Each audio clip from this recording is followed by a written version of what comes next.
आपण इथे continuity equation आणि डिस्चार्ज जो फ्लुइड मेकॅनिक्स मधला जो प्रॉब्लेम आहे तो बघतोय.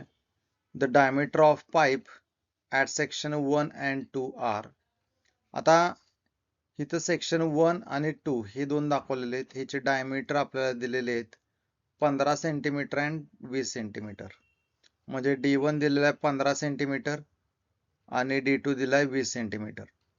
तर पहिल्यांदा आपल्याला याचं युनिट कन्व्हर्जन करावं लागतंय मीटरमध्ये. कसं करणार तर इंटू 10⁻² न मल्टिप्लाय करायचं किंवा भागिले 100 करा. आन्सर मिळेल 0.15 मीटर आणि सेम D2 ची व्हॅल्यू मिळेल 0.2 metre. Find the discharge through the pipe.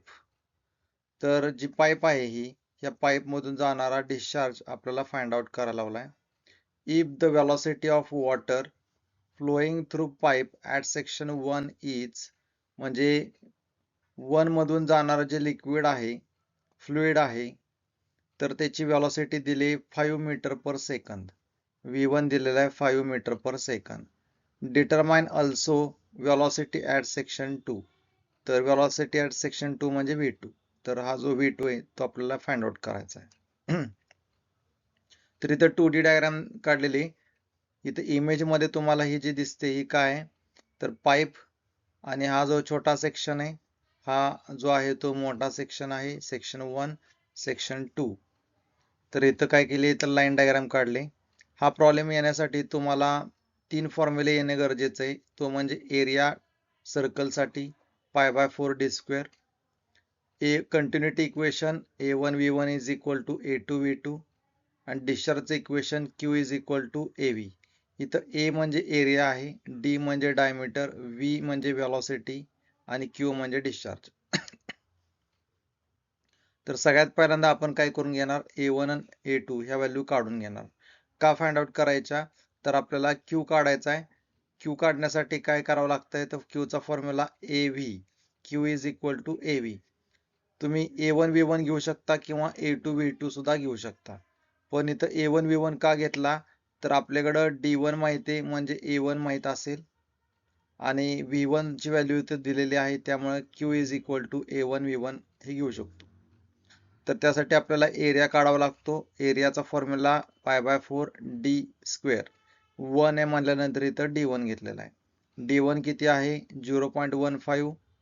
Answer मिळेल 0.0176 मीटर स्क्वेअर. A2 चा फॉर्म्युला काय असेल D1 च्या जागी फक्त काय होईल D2 होईल. D2 किती आहे 0.2. 0.2 इथं व्हॅल्यू टाका, आन्सर मिळेल 0.0314 मीटर स्क्वेअर. आता इथं आपण A1 ची व्हॅल्यू इथं टाकू शकतो. Q is equal to A1V1. A1 इथं आपण फाइंड आउट केलेला आहे 0.0176 आणि V1 इथं आहे 5 मीटर पर सेकंद. आन्सर मिळेल 0.088 मीटर क्यूब पर सेकंद. डिस्चार्जचं युनिट काय असतं मीटर क्यूब पर सेकंद. आता आपल्याला V2 फाइंड आउट करायला लावलेला आहे. V2 फाइंड आउट करण्यासाठी तुम्ही काय करू शकता, असं एक कंटिन्युटी इक्वेशन पण यूज करू शकता. कसं काय तर A1 आणि A2 ह्या व्हॅल्यू इथं तुम्हाला माहित आहेत आणि V1 ची व्हॅल्यू पण माहिती आहे. V2 तुम्ही काढू शकता किंवा डिस्चार्जचं जे इक्वेशन आहे त्याच्यावरनं सुद्धा ही व्हॅल्यू काढू शकता. इथं मी Q is equal to A2V2.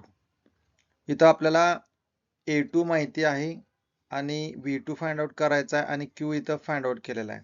V2 is equal to काय मिळेल तर A2 ह्या साईडला घेतल्यावर काय होईल तर डिनॉमिनेटरला जाईल, म्हणजे Q अपॉन A2. इथं गुणिले इथं भागिले होणार, म्हणजे V2 इज इक्वल टू काय मिळेल Q अपॉन A2. Q ची व्हॅल्यू इथं टाका 0.088. A2 ची व्हॅल्यू टाका 0.0314. आन्सर मिळेल 2.80 मीटर पर सेकंद.